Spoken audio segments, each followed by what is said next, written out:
Welcome to Utah Stories. So we're continuing on the theme of things swept under the rug, things that people don't want to talk about or address, but some people are addressing some of the major problems. I'm doing a series on mental illness, and that's been a big topic of conversation lately in the city and the county. And with me on the program today is Bernie Hart.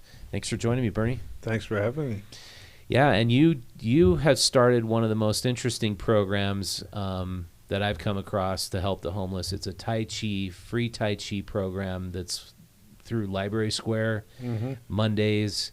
You give people breakfast, you give them a Tai Chi lesson, and this has been going on for how long now? Oh, at least 10 years. Wow, that's awesome. Explain how your program works and how it's helping that segment of the population. Let me back up for 1 second. There's a word that I struggle with when it's connected to this population. They're service resistant. They're shelter resistant. Mm-hmm. They're adverse. They don't want help. They're resistant. They're resistant. No, they are not resistant. They have been in programs 100 times. They've been in shelters a number of times. And they've been kicked out of shelters because they have mental health and addiction problems. They have been in mental health problems a number of programs, and they refuse to go back now because the programs didn't help them. They're not resistant. That's a word that the service providers use to make themselves feel good and blame the client and blame the camper as being the problem when they have been in there. They want help. They come to us every day, and you mention our program. They come, and they're not resistant. It's the same people that won't go to the shelter. Over 70% of our people... They're not resistant. It's just not serving them. Yeah, and we're hoping our program is serving their needs. They get something from us that makes their day better. And so it was also pointed out, I was so glad it was, that in a nonprofit model, you got donors on the left-hand side of the model, and on the right, you got the clients. And in the middle, you got the nonprofit who's taking the money from the donors, giving it to the clients. Their argument is all of these nonprofits serving the homeless community are focused much more on the left-hand donor side than they are on the client side. They want to make the donors happy, that they feel good about their investment, instead of the clients seeing the outcomes that are actually going to achieve the results. Do you agree with that assessment? Yes, but I'd like to, on a little deeper level, I think, and this is how I've questioned the number of service providers in the nonprofit world, if their relationships with their clients were productive and they were helping people, and they were helping the number of people they would like to have us believe they're helping, but there's absolutely no data out there showing that they are helping, or the number of people. They show the number of people they're servicing and how many people they try and help, and then they brag about we engaged we with served 45,000 people. But how many lives did you change? And they on the other end, they ask you for more because the problem keeps growing, and nobody wants to talk about actually how many people were actually helped. If they were helping people, they wouldn't have to focus so much attention on the donors, because the donors are giving them money because they want something positive to happen. They want to impact their community. And if I have a lot of money and I want to put it into a program, I want to feel good about it. I want to be able to feel good about impacting my community and whatever. And I don't know if they feel good or not. When they look at the news every day and what's going on with the homeless, the donors must feel frustrated that, but there's a story being built that the homeless, we need more money so to get overcome the resistance to treatment. More servicing. Yeah, more service. Yeah, more service and more treatment, more this. Not transformation. And there's no outcomes. I would like to look at it the other way. If they were actually helping people, their donations would increase by 50 to 100%, because people that had money now that are reluctant to give would give in ever-increasing amounts if they could solve the problem, or their donations were solving the problem, because this is just my weird way of thinking, if the programs were working you wouldn't need as many donations every year after year, more and more. You Mm-hmm. need less and less. Yeah. Yeah. So the fact that you need more and more money every year, and that's what you're selling, then the reality of it is the product you're selling isn't doing its job. So the donors should be use more discretion in how they fund the nonprofits, and looking more at outcomes and how many people you're actually helping, well documented documentation about outcomes, which doesn't exist out there, and which most nonprofits that I've come to across in mental health programs are resistant to on all levels: state, city, county, nonprofits, academia. There's very little of that out there, and my suggestion is if they could document all the successes they're having, and the donors were more provided, dug a little deeper and asked the right questions before they gave their money, the donors themselves might start putting pressure on needed changes, because then the people wanting funding would have to compete and show they're working, so they become more creative, more innovative. They'd find new ways. If things weren't working, they'd be more quick to point a finger at people that they were working with that weren't.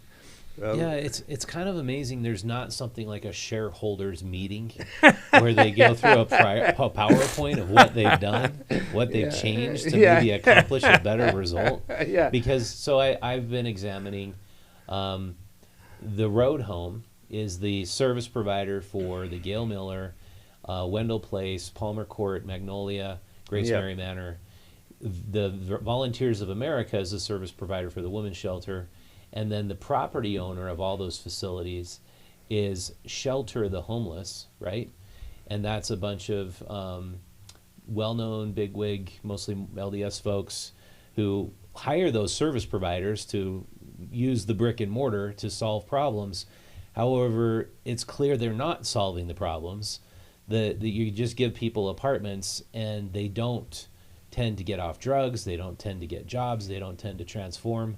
What is missing from this equation where the majority of homeless money is being spent right now? What would you suggest needs to be a part of this equation? They keep saying wraparound services. Yep. Supposedly, I was told by Wayne Niederhauser last night, well, that was before the wraparound services. Have you talked to him since? And I keep hearing the same thing. It's the same thing.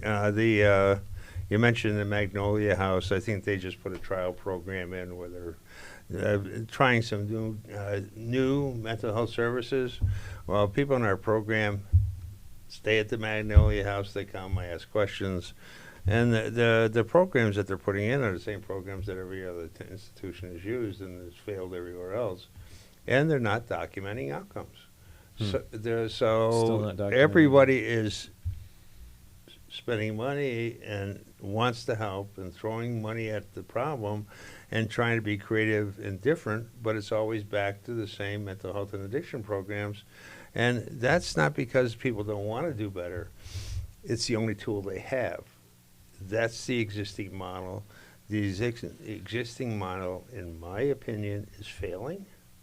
And the NIH, the National Institute of Health, is also having the same problem. They don't know where to put their money. Should it go into research or should it go into programming? And it would be a no-brainer if programs were helping people and they could take the pressure off the system for all the costs that's happening because what's happening out there. They would put into the program, have additional money left to put into research because they were spending less on programming but their programming works. But now they can't make up their mind, and there's a struggle because the programming people want the money, but they can't prove what they're doing is working. They can't. And the National Institute of Health is the major national funder of these programs. Yes. And it's just they're not proving any outcomes, right? No, they're not showing any results. Yeah. So there's no reason to be giving them more money, other than there's more need. There's more people who obviously need mental health services. So we see in South Salt Lake the Huntsman new mental health facility is opening up. They'll have an intake center for psychological breakdowns. They'll have more beds opening up, I guess, for involuntary commitments and things like that. Obviously, I think there's 300 beds right now for the entire state of Utah for involuntary commitments. That's definitely brick and mortar that's needed. But you need more because the system isn't working. yeah, so The people that everybody that's going to go through in that system is not new people to the system, because the people that are in that system didn't all of a sudden become mentally ill when they became homeless. They were mentally ill before and dealing with mental health addictions and mental health before, and they had been. There's a young person. I'm careful. I don't want to even mention their sex. That, and not so young, that came to our program, and they got involved. They were cool. They had some really severe mental health issues. And I got to talk to them one day, and I asked them where they're staying. It was at the shelter, and how long they've been there. And they mentioned at one time their dad had visited them at the shelter. And I started asking more questions, and it turned out that when she was younger, her parents dropped her off at the shelter. Because they were exhausted all the means and every way they had of helping her. They wanted to help her. They put her into programs, and they looked for help for her. And the help did not meet her needs. And she went into the shelter. Now you're going to take that. And that same person has been in a number of local institutions to help her deal with the problem.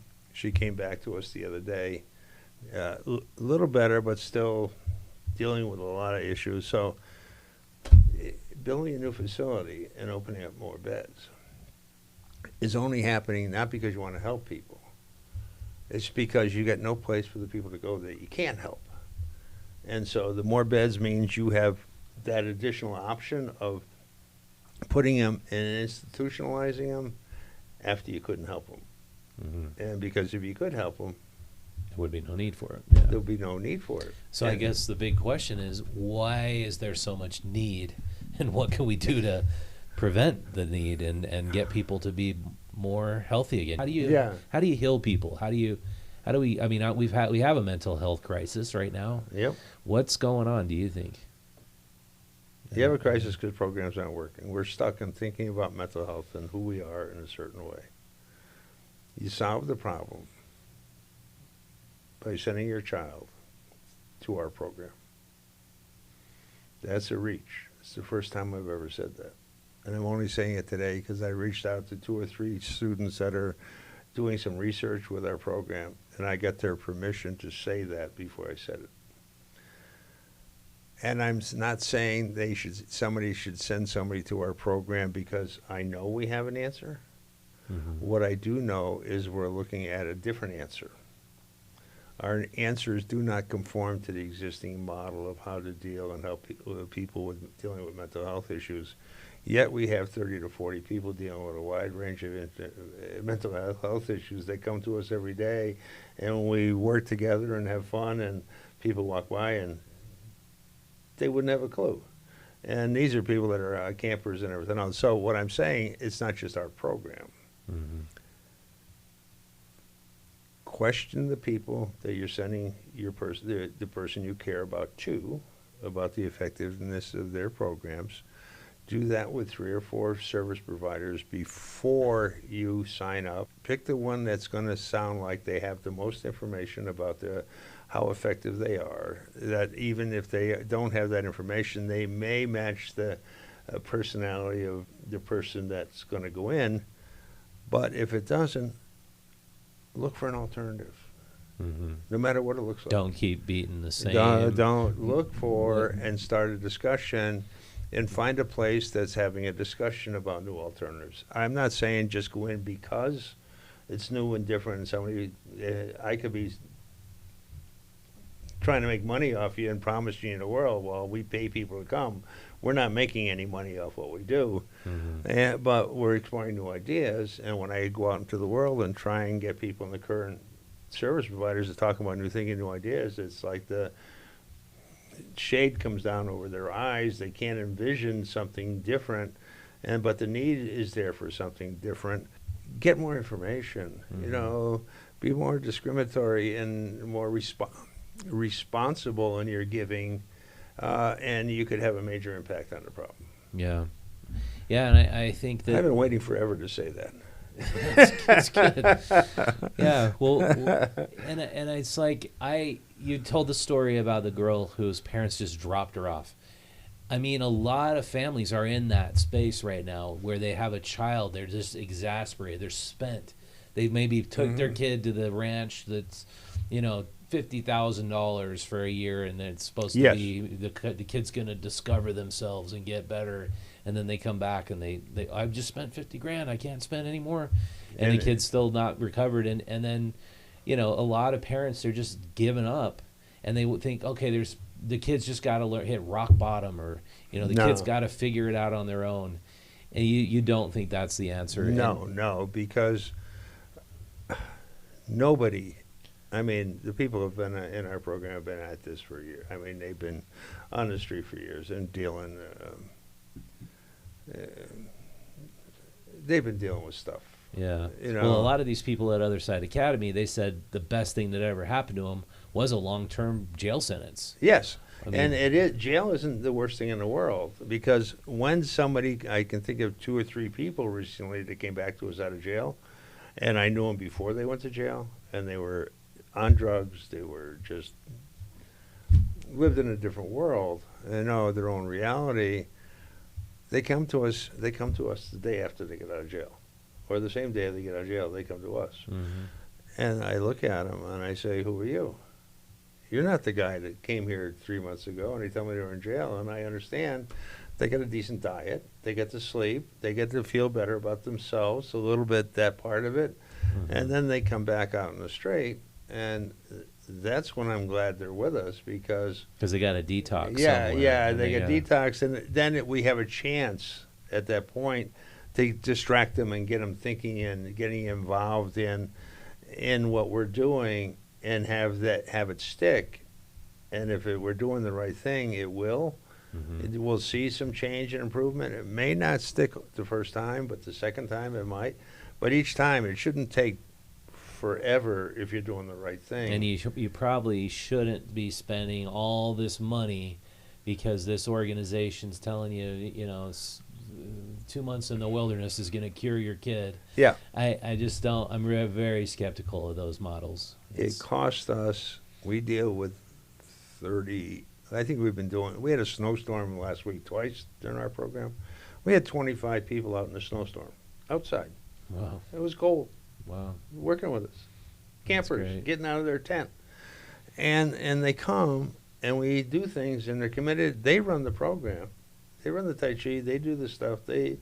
And it cost us less than it cost one parent for 1 month in one of those programs for the year.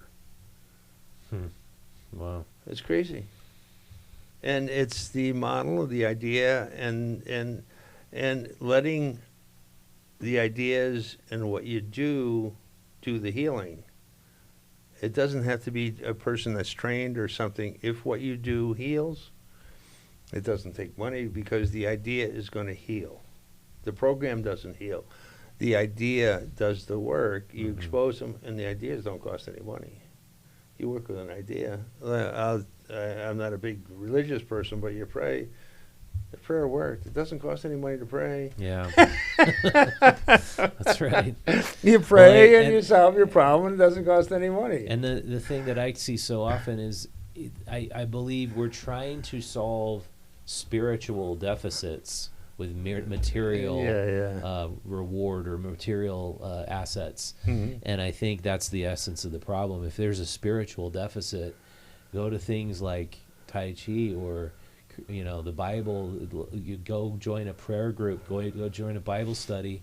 Look, these are the problems. We're going to get off course suffer. here, if we start talking about religion on top of mental health and homelessness too. but I've been wanting to say that too. It's like I went through some real hard trials in my life, and I really found a lot of good in the Bible. And, yes. going to a church group and getting involved in a community that Yeah. exists and feeling like you're a part of a community. Yes, and so, but there's no matter where you end up, you're there because of a search. Mm-hmm. It's because something is missing, and something you feel like things aren't right. You just know intuitively it's not right. Well, that's something inside of you telling you that something's wrong. You know that something's wrong. You just don't know where to find the answer or find the help you need to do. So you go looking and you go searching. I want to just improve the odds that you might find it quicker and sooner rather than searching all over and going through 10 religions and 20 mental health programs. There should be a system in place where we can start looking at and it's not going to be the particular religion or the particular mental health program and what they do. It's going to be the ideas and the model they use and the relationship that they create between you and your higher spirit and all that, and a way of thinking about that's different and more universal and not tied to one particular religion or one particular program. It's going to be a new understanding of who we are, what we need, and how do we get there, and how do we meet each other's needs in a way that we feel better about ourselves. Yeah, I mean, that's and like you talk. I look at like the AA model. Yeah. And that's been so universally accepted and so universally effective, and it only says your higher power. It doesn't get into the Bible, it doesn't get into dogma, we're going to leave it at higher power. Yeah. And I think that's decide for yourself. Yeah, and then the particulars you can decide on your own. Yeah.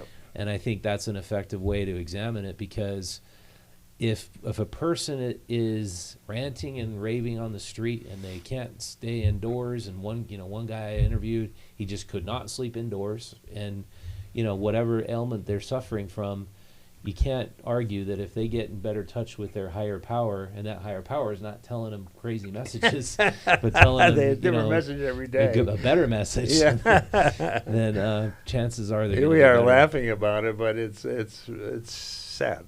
Yeah, it is. Really But I appreciate what you're doing, Bernie, and it's good. I'm really happy to have you on again.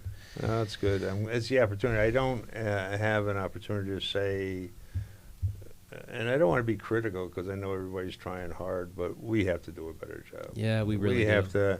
We have to start looking at really having honest discussions with ourselves about a number of things in order to get by. I mean, there has to be something better. And it's got to be more than the checkbox. Oh, I bought the blankets, I handed them out. Check. Yeah, and it's got to be more than something like, personal that made me feel good. Home. Yeah. It's got to be more than a donation, assuming it's somebody else's problem. I think people got to take more ownership. Yeah. So.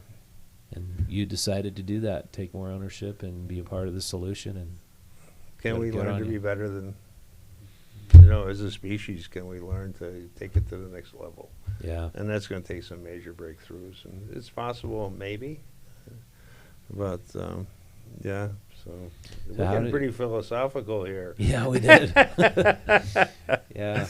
Well, how do people learn more about your organization, get involved? We have a website, understandingusnonprofit.org.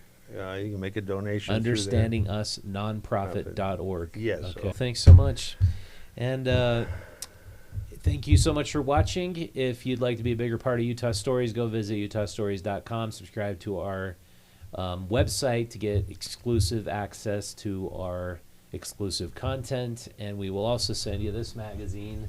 Everybody who becomes a member in November, wow, that rhymes, it will get Faces of Utah magazine. This is a entrepreneur journal of some of the most successful entrepreneurs in Utah. We spent 16 months putting this together, and it's entrepreneurs who've started businesses from, like my buddy Brandon, Camper of Paradise. We've got a story about Kyle Whittingham's leadership at the University of Utah, and it's Salsa Queen. So people who've started amazing businesses and succeeded. If you've got goals and you want to achieve them, it's a good way to learn from people who've done it. So we'll send you that with your membership, and you can support our content. And again, you can go visit Bernie's website, by just typing in homeless Tai Chi into Google, right? That'll come right up. Yeah, Salt Lake. And homeless Tai Chi, it's number one on the internet. Yeah. Yeah. International fame for doing this program. It's very cool. All right. Thanks, Bernie. Okay, thank you. Thanks for Thanks for having me. Yep. See you next time.